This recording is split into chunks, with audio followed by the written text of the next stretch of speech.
Not bad odds. Terrible odds. Well, here goes nothing. Uh-oh.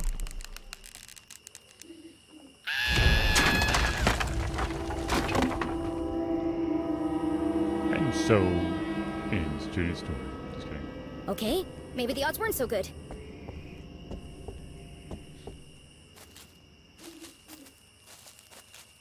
And now she was dangling from a splintered plank, one slip away from certain death.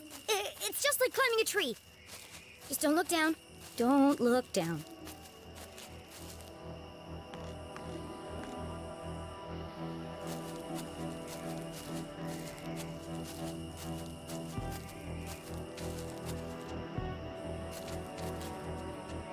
I'm assuming this is the right way.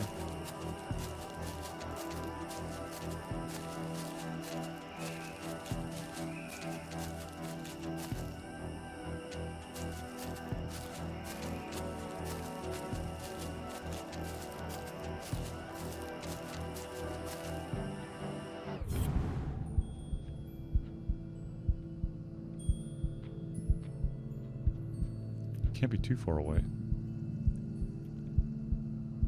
Where are you? Hold on. Alright, now. Where are you? There.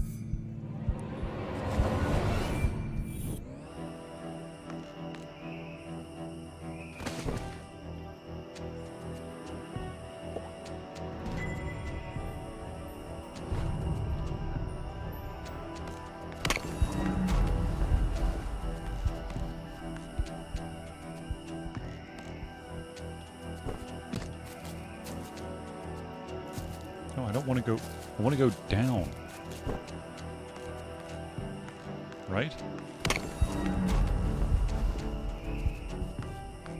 Oh, now I'm confused.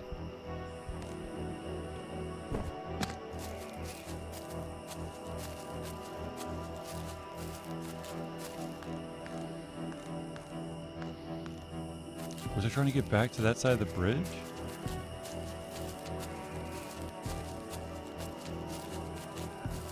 Because then we just made the big circle. Or a big circle, I should say.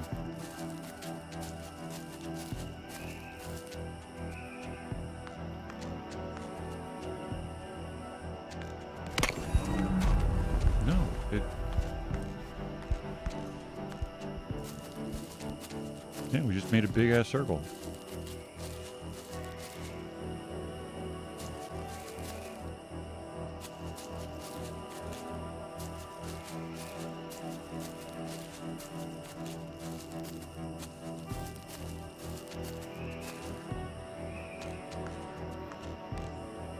You can do it! Was this the end for our tiny hero? As her spindly muscles began to give way, an image flashed before Jenny's eyes. Her mother, dangling from a ledge, unable to pull herself to safety. How could she possibly save her family when she couldn't even save herself? I can't give up now. Mom needs me. Go, girl, go! Jenny had barely survived. Was she really prepared for the dangers that lay ahead? It's too late to turn back now. Apparently.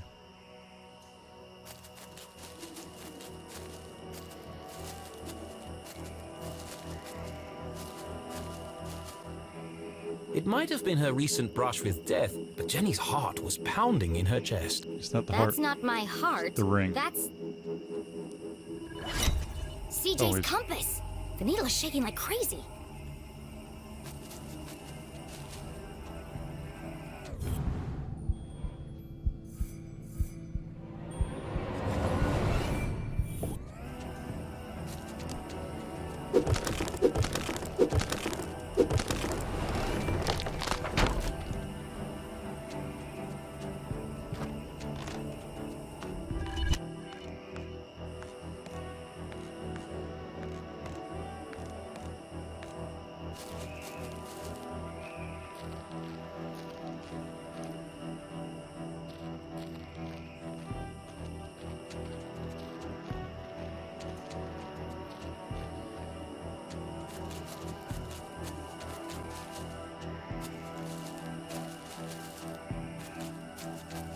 Okay.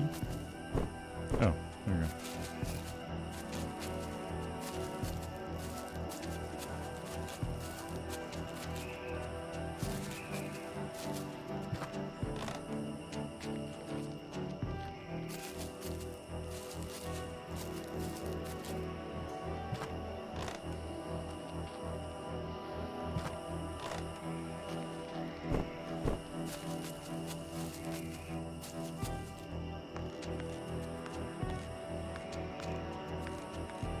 Of one hole.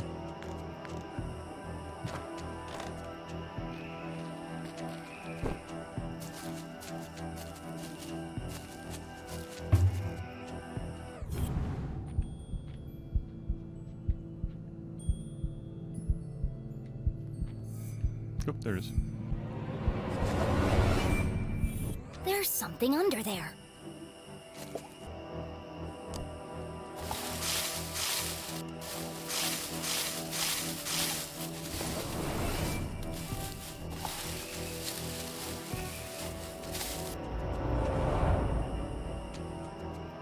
Jenny had spent her whole childhood exploring the woods behind her house. But I've never seen this before.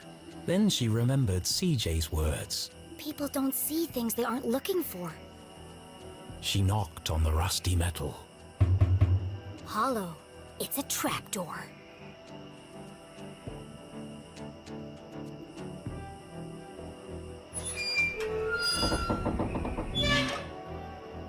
It's rusted up pretty badly. I can't move it.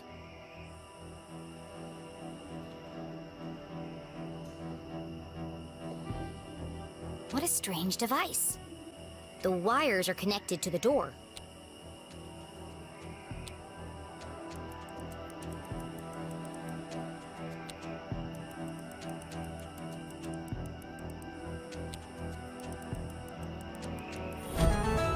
Eureka.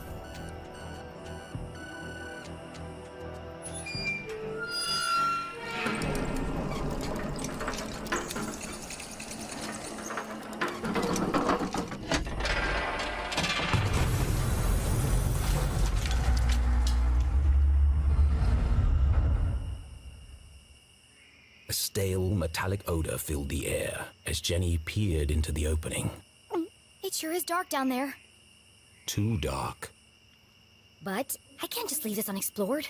I have to see where it leads. And so Jenny descended blindly into the unknown.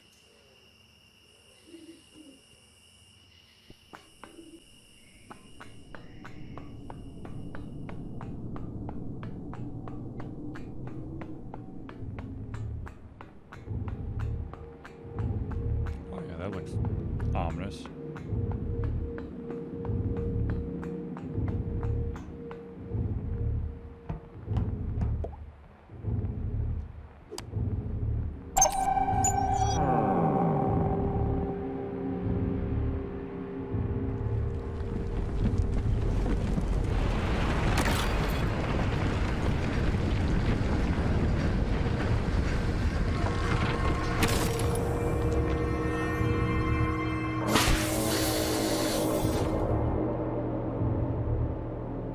Didn't sound good.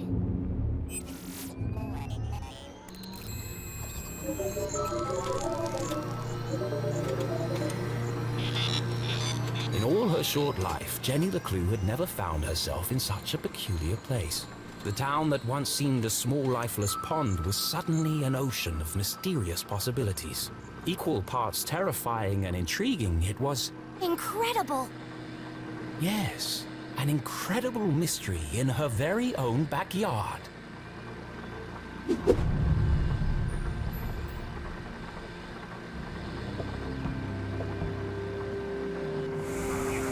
Jenny wiped away a thick layer of dust. Jeez, how long has this been here? Clearly the equipment had laid dormant for a long time, and yet... It's so futuristic. Straight out of those comics Keith is always reading. Starship cadets and the race for space. It feels... Alien. Now I'm starting to sound like CJ. There must be a logical explanation for all this. But its purpose would remain a mystery. Jenny dared not touch its intricate interface. Oh, please. I'll just press all the buttons and see what happens. Oh dear.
As Jenny turned the dials, she heard something hidden in the static.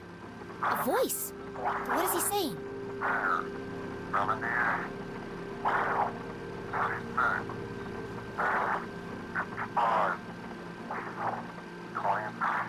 It's a pattern. It keeps repeating. Animals and numbers. Animals and numbers. People in the future sure talk weird. Was it a cry for help? A shopping list? Someone with extremely limited vocabulary? Whatever it is, it must be important. And so she transcribed it in her journal.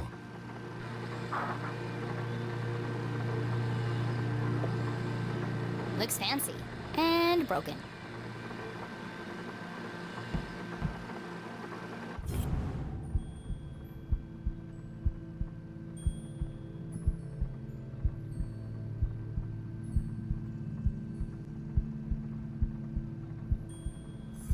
Yep.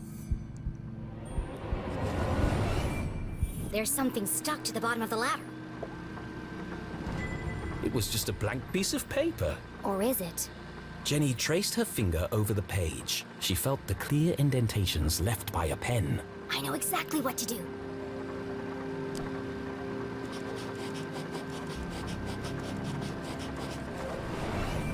It worked. 1, 2, 3, 4. It was a code of some kind. The world's least secure code. Please enter authorization code to begin. 1, 2, 3, 4. Code accepted. System authorized and armed for activation.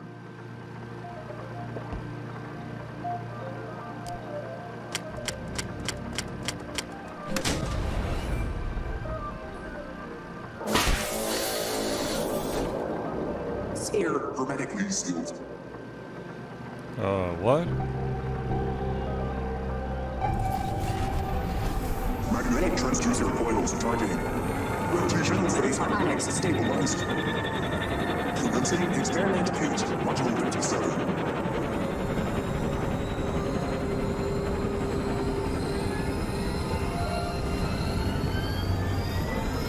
Am I about to blow up?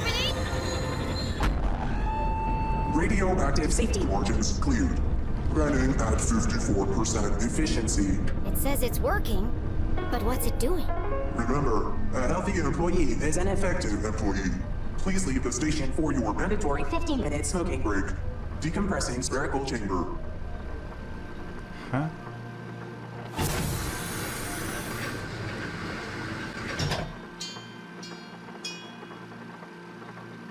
I should get out of here before my skin melts off. Agreed.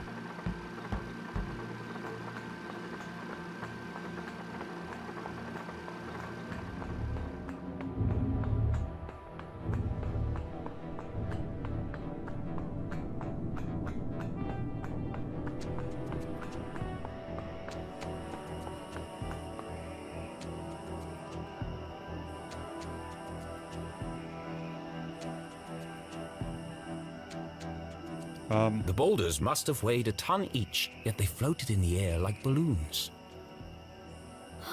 CJ said he saw a swarm of UFOs circling the Forgotten Forest. Was Jenny beginning to make sense of CJ's wild ramblings? I'm gonna need a bucket of coffee to unpack all this.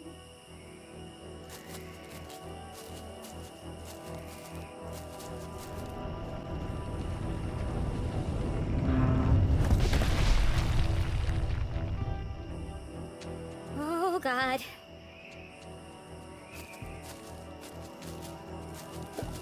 Our old fort. It didn't look like much, but this treehouse had once been Jenny and Keith's favorite hiding spot. I could never climb up there on my own. Keith always had to help me. They schemed and planned and swore never to let anything come between them. Just thinking about him hurt.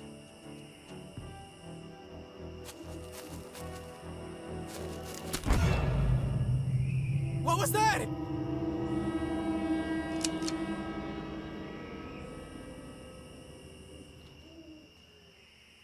Steven! Steven!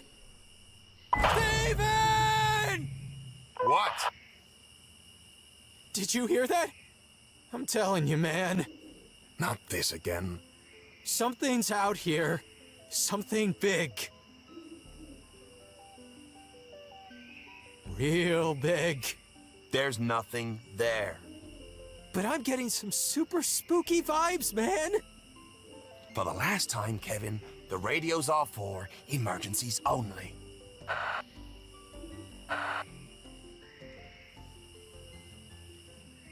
That was lucky. I need to be more careful. The house was swarming with police, but she knew this place like the back of her hand. If anyone could find a way in, it was JennyLeClue.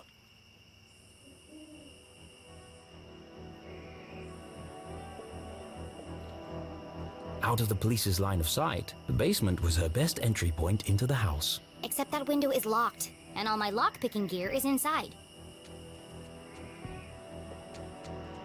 The window was ajar, the frame damaged. Somebody broke into my house. That's my job. But who? The police had used the front door. Whoever it was, that's my way in.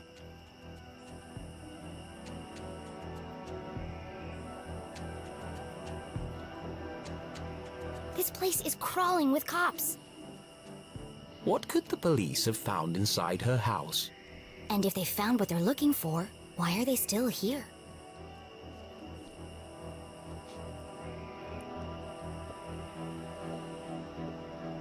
That's Mom's room.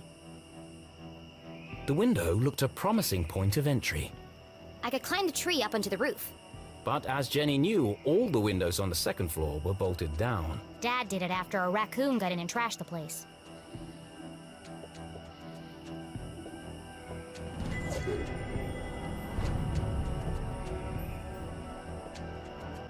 Jenny recalled the Christmas Eve when she had climbed down the chimney and discovered how difficult the jolly old man's job was. And dirty. There's definitely a cleaner way in. My room. And inside. My detective gear. But unfortunately, this window was also bolted shut.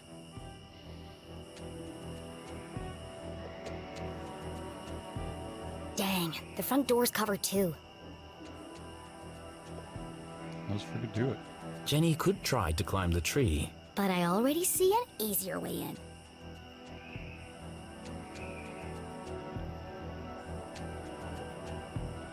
I carved that jack-o'-lantern. How normal life had seemed just days ago. For a moment, she missed that life. There'll be plenty of time to carve pumpkins once I've saved my mom.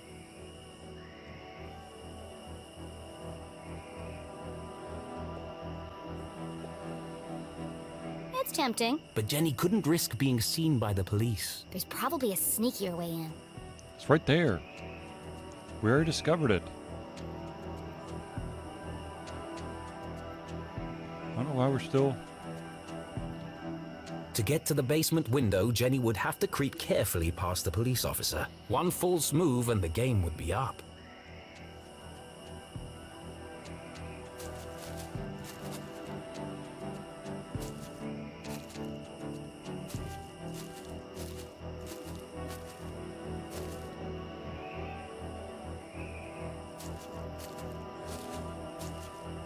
Hey!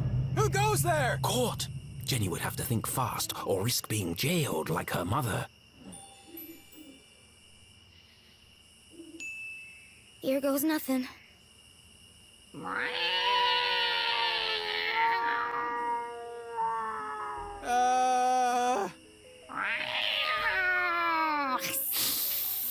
Steven!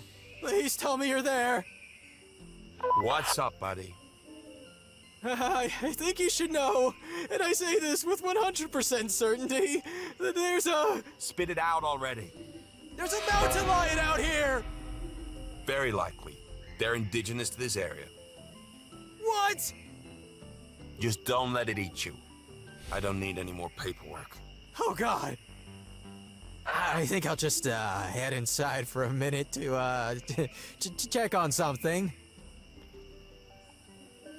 Phew, that was close.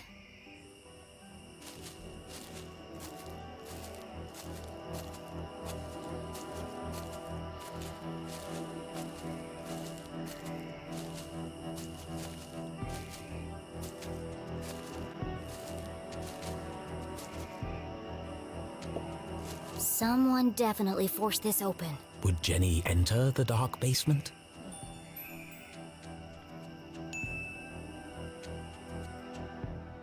Yes? It was an odd feeling, breaking into her own house. But as she squeezed through the basement window, Jenny felt a rush of excitement. I could get used to this, she thought. Jenny was in, undetected. Home sweet home. What the heck? Who left this here? Jenny's father had never carried a briefcase, and her mother couldn't afford one. Let's see who this belongs to.